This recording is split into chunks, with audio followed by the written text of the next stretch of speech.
Buenos días, buenas tardes o buenas noches, dependiendo en qué horario vean este video. En la clase de hoy vamos a ver lo que es codo, antebrazo, muñeca y mano.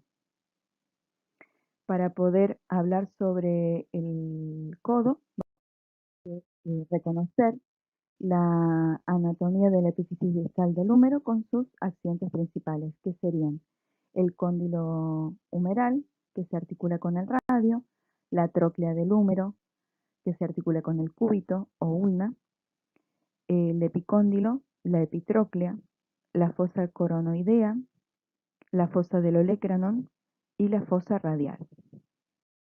Bien, en la epífisis del cúbito o ulna, vamos a mencionar que en la cara posterior al olecranon se va a insertar el tendón del músculo tríceps, que es el principal extensor del antebrazo sobre el brazo.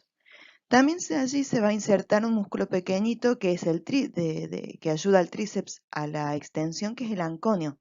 Por lo tanto, este músculo, el anconio, es también un extensor de codo. En la parte anterior se observa la apófisis coronoides, donde se va a insertar el músculo braquial, uno de los músculos flexores del antebrazo sobre el brazo. Por su parte, en el radio, lo que queremos señalar es el accidente más relevante que es en esta clase, que es la tuberosidad bicipital, llamada así porque ahí se va a insertar va a finalizar y se va a insertar el músculo bíceps, que es el principal músculo flexor del antebrazo sobre el brazo.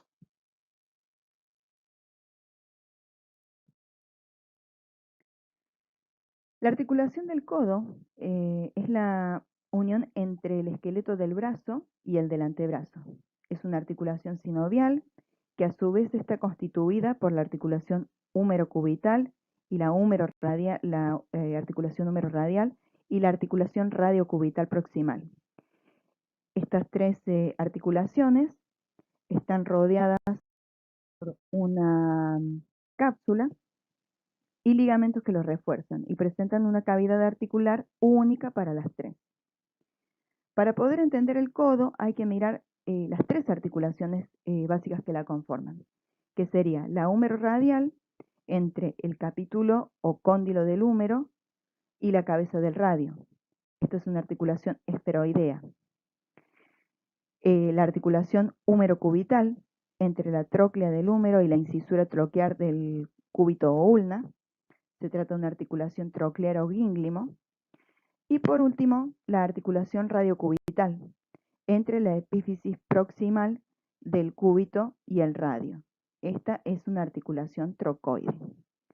La articulación, digamos que estas tres articulaciones en conjunto actúan como una sinovial tipo gínglimo que se localiza de 2 a 3 centímetros por debajo de los epicóndilos del húmero.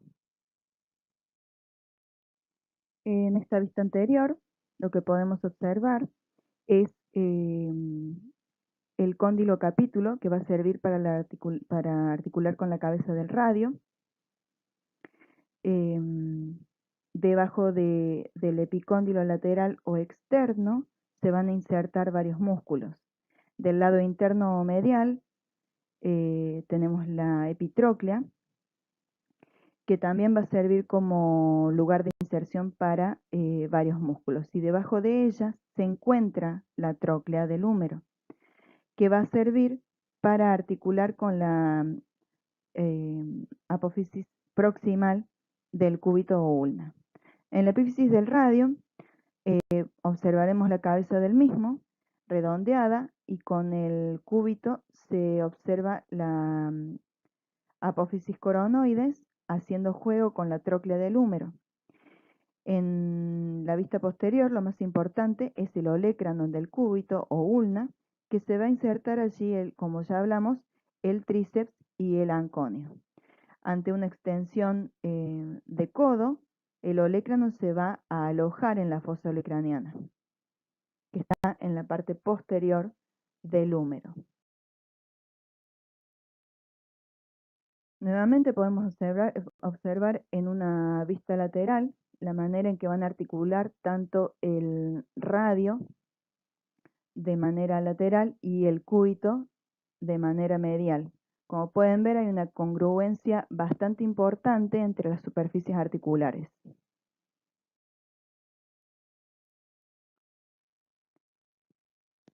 Bien, la cápsula articular. La cápsula articular es una membrana fibrosa que rodea la articulación del codo. Se inserta en el húmero en los bordes de los extremos laterales y mediales de las superficies articulares del capítulo y la tróclea. Anterior y posteriormente se dirigen en sentido ascendente hasta situarse proximal a las fosas coronoideas y del olecranon. La membrana sinovial recubre la superficie interna de la membrana fibrosa de la cápsula y las partes intracapsulares no articulares del húmero. Inferiormente también se continúa con la membrana sinovial de la articulación radioulnar proximal. La cápsula articular es débil anterior y posteriormente, pero van a estar reforzadas a cada lado por los ligamentos colaterales.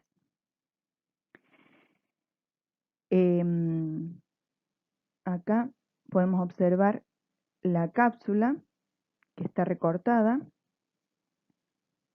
la gran cavidad sigmoidea del cúbito ulna, que presenta una cresta roma longitudinal.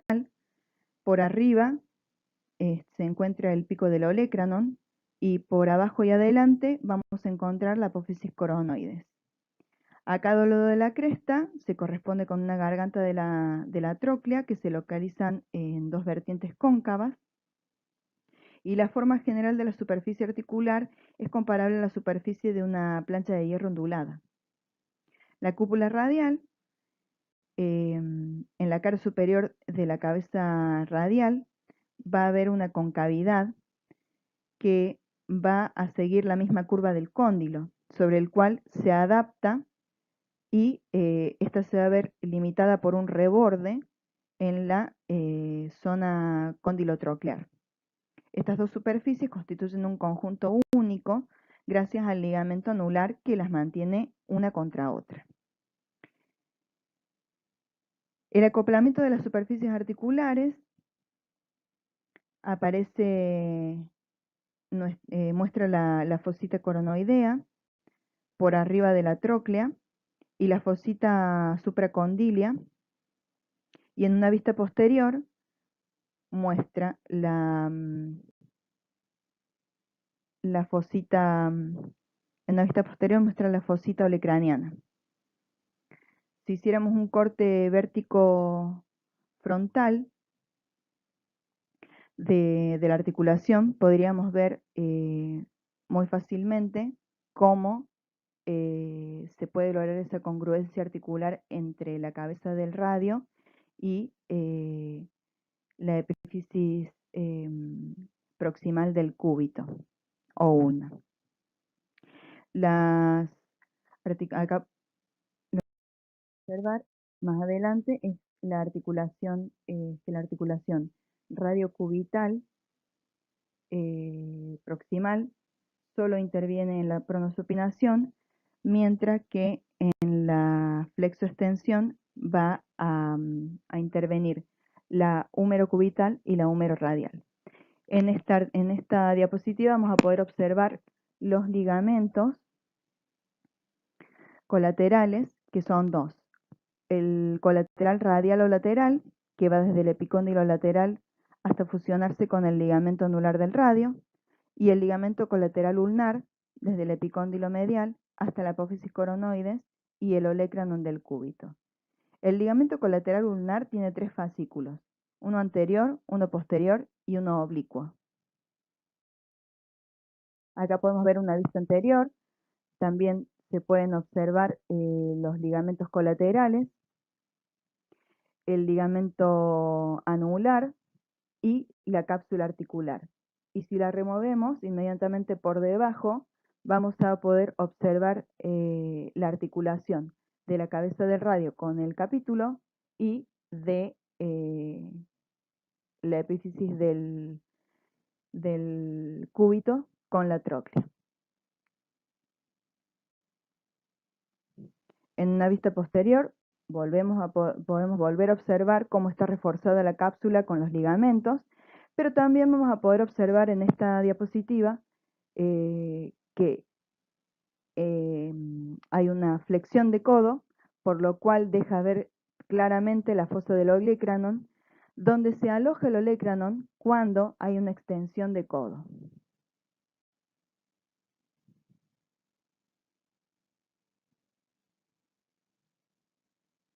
Bien.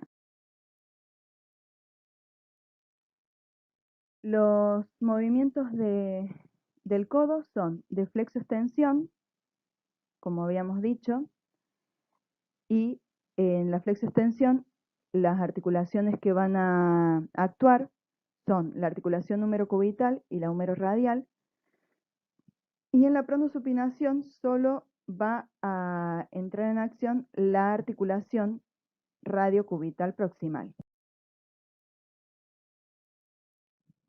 Estas son algunas de las bolsas que rodean la articulación del codo y las que son clínicamente importantes son las tres bolsas del olecranon y la bolsa bicípito radial, que separa el tendón del bíceps de la parte anterior de la tuberosidad del radio, reduciendo así la fricción entre ambos.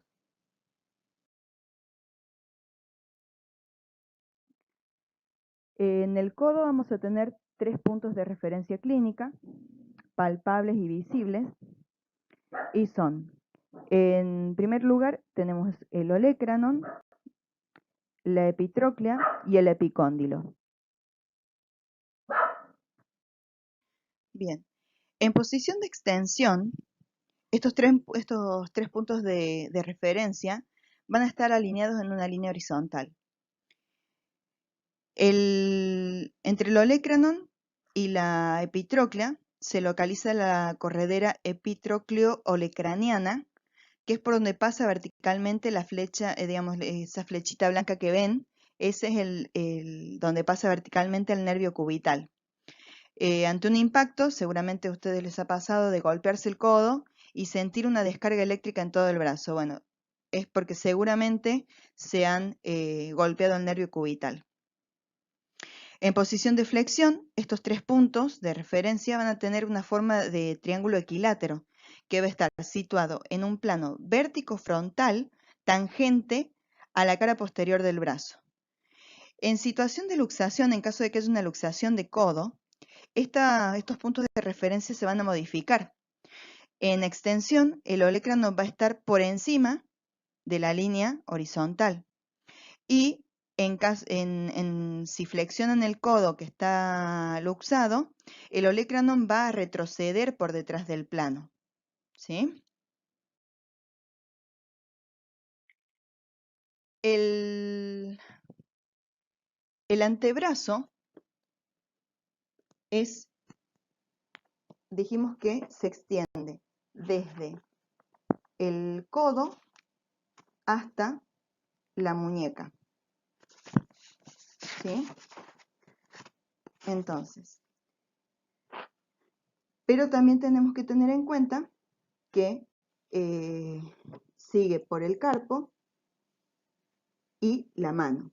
El antebrazo digamos que el antebrazo contiene dos huesos, el radio y la ulna, que están unidos entre sí por una membrana interósea.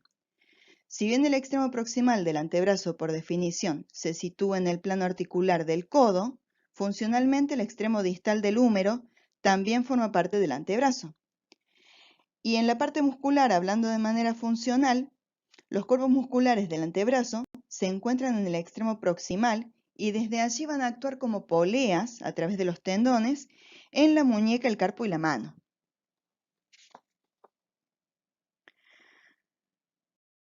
La articulación radiocarpiana distal es sinovial de tipo elipsoidea condilia. Está conformada por el radio y el disco de la articulación radioulnar distal y la hilera proximal del carpo, excepto por el pisiforme. La ulna en esta articulación no participa. La membrana fibrosa de la cápsula está reforzada por los ligamentos radiocarpianos palmares y dorsales. Los ligamentos radiocarpianos palmares van desde el radio hasta las dos filas del carpo, son muy resistentes y se orientan de una manera en que la mano siga al radio durante la supinación. Los ligamentos radiocarpianos dorsales tienen la misma orientación para que la mano siga al radio durante la pronación. La cápsula también está reforzada por el ligamento colateral ulnar, que se inserta en el proceso de la apófisis estiloides de la ulna y en el piramidal. Y otro refuerzo de la cápsula es el ligamento colateral radial, que va desde el proceso de la apófisis, desde el proceso o apófisis estiloides del radio al escafoides. Los movimientos serían flexión, extensión, aducción, abducción y circunducción. En la muñeca y en la articulación radiocarpiana, cuando hablamos de aducción, también podemos nombrarlo como desviación ulnar, y cuando hablamos de abducción, podemos hablar también la podemos nombrar también como desviación radial. El carpo está compuesto, como les venía diciendo, el carpo está compuesto por una serie de huesecillos. La primera hilera la vamos a poder observar removiendo la articulación radiocarpiana. Y la primera hilera que vamos a poder observar es la del escafoides, semilunar, piramidal y pisiforme. En esta otra diapositiva lo que hacemos es desarticular lo que es la articulación mediocarpiana y vamos a poder tener una mejor vista de la segunda fila de huesecillos del carpo, que sería el trapecio, el trapezoides, el grande y el ganchoso. El carpo está compuesto por estas dos hileras o filas de huesecillos y, como acabamos de ver, tenemos una fila proximal y una distal. Las articulaciones intercarpianas son sinoviales planas. Estos huesos están unidos por ligamentos anteriores, posteriores e interóseos. Los movimientos entre los huesos del carpo se van a acompañar con la articulación radiocarpiana distal. En la flexión y aducción intervienen mayormente la articulación radiocarpiana, mientras que en la extensión y en la abducción intervienen mayormente la mediocarpiana. Los movimientos en las otras articulaciones intercarpianas son mínimos, pero hay que destacar que la hilera proximal es muchísimo más móvil que la distal. La articulación carpo-metacarpiana e intercarpianas son sinoviales planas a excepción de la primera, o sea la del pulgar, que es sencilla de montar. Los ligamentos de unión son los ligamentos carpo-metacarpianos proximales y distales, los ligamentos intermetacarpianos proximales y distales, los ligamentos intermetacarpianos interóseos, los ligamentos metacarpianos transversos, superficial y profundos. Los movimientos de la articulación carpo-metacarpianas del pulgar permiten un movimiento angular en todos los planos: flexión, extensión, aducción, abducción y circunducción. Las articulaciones carpo-metacarpianas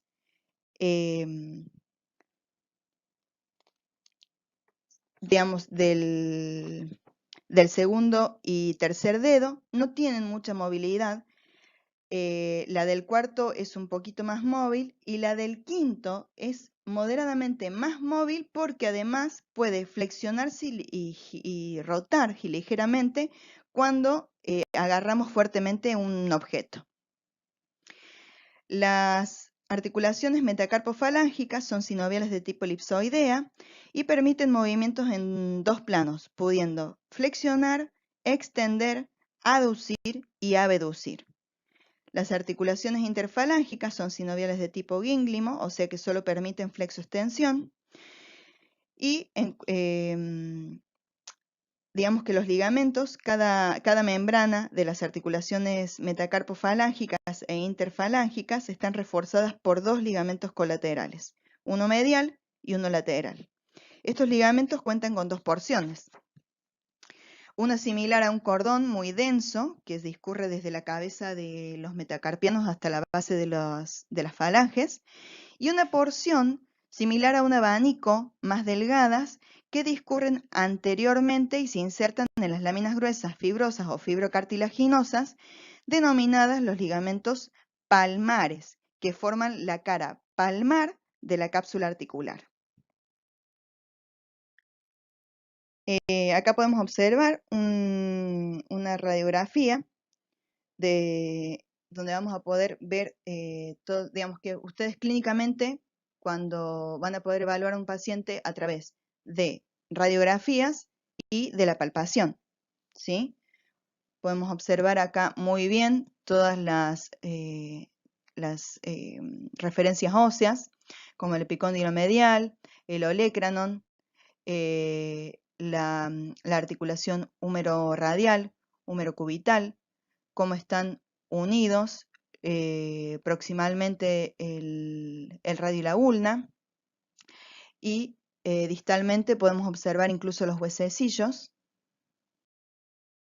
Acá tenemos una radiografía de mano, también con la articulación distal del radio y la ulna, los huesecillos del carpo, y si ustedes pueden observar en el primer dedo, en el dedo gordo, entre la falange y el metacarpiano, vamos a observar lo que es un huesecillo, que es donde se van a insertar músculos propios del pulgar. Bien, ahí tenemos articulación radiocarpiana, articulación mediocarpiana, sesamoideo, que es el huesecillo del dedo gordo, articulaciones metacarpofalángicas e interfalángicas, la articulación carpo-metacarpiana y la articulación radio-ulnar distal. Acá tenemos una radiografía de los huesecillos del carpo, un poco más específica, que vamos a observar del hueso vamos a tener el escafoides, el semilunar, el piramidal y el pisiforme, trapecio, trapezoides grande y ganchoso.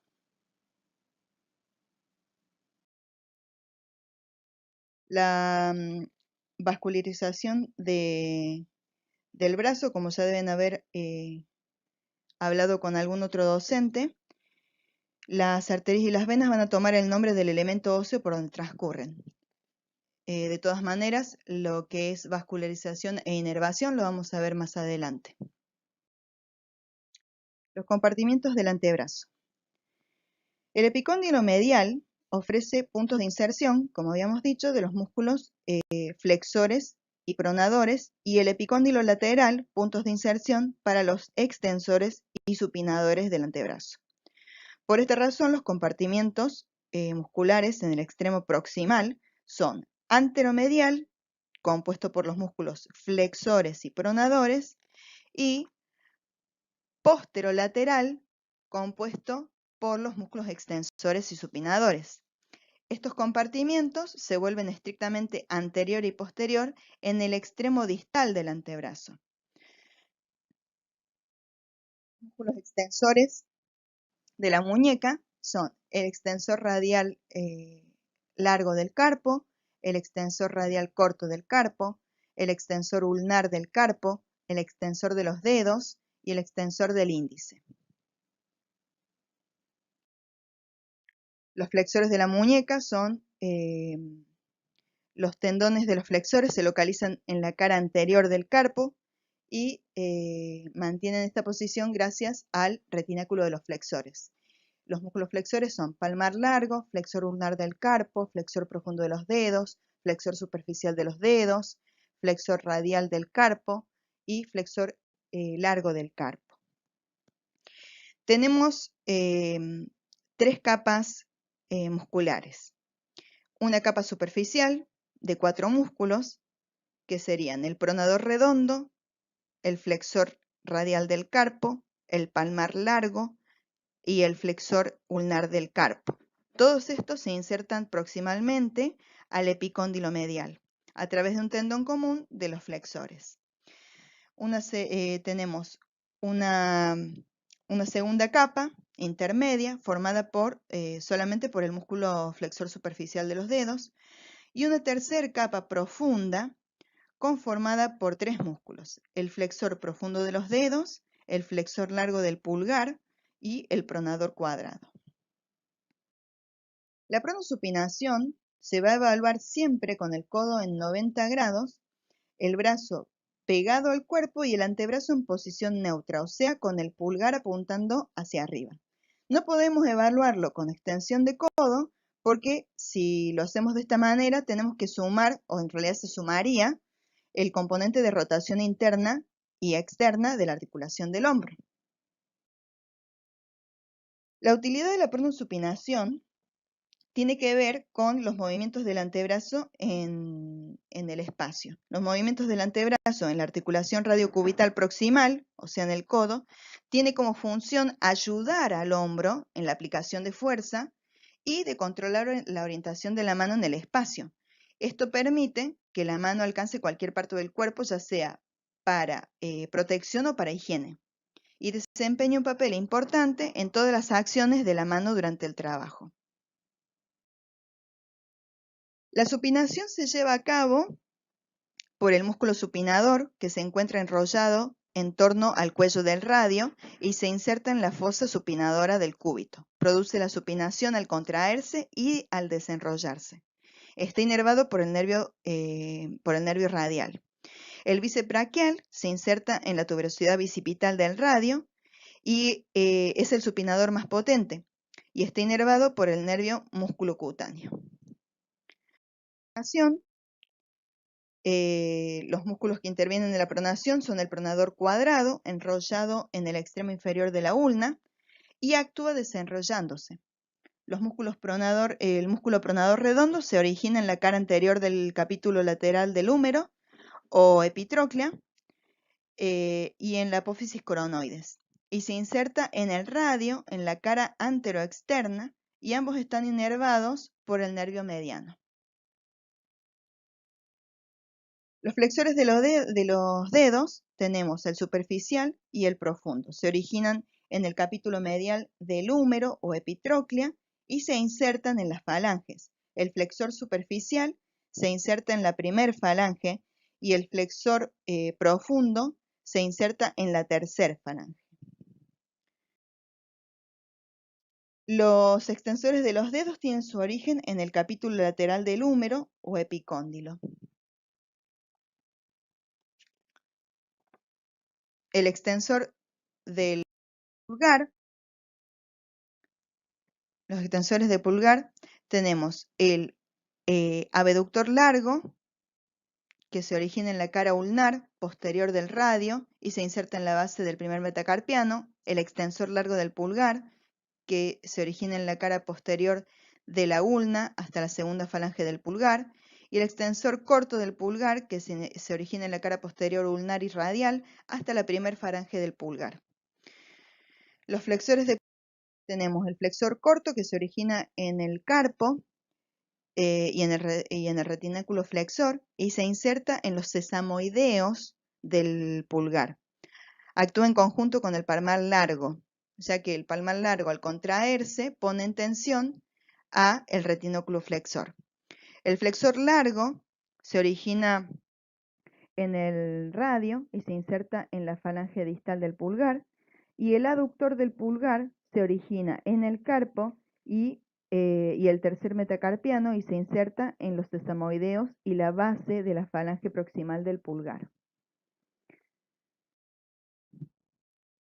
Para la oposición tenemos el oponente del meñique, que va desde el carpo hasta el quinto metacarpiano, y el oponente del pulgar, que va desde el carpo hasta el primer metacarpiano. También acá van a actuar el abductor corto del pulgar y el flexor corto del pulgar, que ya los nombramos anteriormente. Los movimientos de la mano son combinados en torno a ejes oblicuos. Tenemos flexión y aducción, que sería la inclinación cubital o ulnar, extensión y abducción, que sería la inclinación radial, y los movimientos de circunducción, que es la combinación de todos los anteriores. Las vainas sinoviales son retináculos de los flexores y extensores. Están compuestos por fascia, cuya función es mantener a los tendones en posición. El posterior o extensor es para los extensores y el anterior flexor es para los flexores. Por el retináculo flexor, en conjunto con los huesos del carpo, conforman el túnel carpiano por donde discurren los tendones flexores y el nervio mediano. Los músculos intrínsecos de la mano se localizan en 5 compartimientos. El primero, el compartimiento tenar, formado por el abductor corto del pulgar, el flexor corto y el oponente del pulgar. El segundo compartimiento está formado por, o aductor, está formado por el aductor del pulgar. El tercer compartimiento, o hipotenar, está conformado por el abductor del meñique, el flexor corto del meñique y el oponente del meñique. El cuarto compartimiento central, ocupado por los lumbricales y los tendones del flexor largo común de los dedos. Y el quinto compartimiento, interóseo, ocupado por los músculos interóseos. La tabaquera anatómica tiene gran importancia, ya que en el fondo de ella vamos a encontrar el pulso radial y además en el fondo de ella se encuentra el escafoides y el trapecio. Bueno, esta fue la clase de hoy. Espero que les sirva y ya saben que ante cualquier pregunta nos consultan.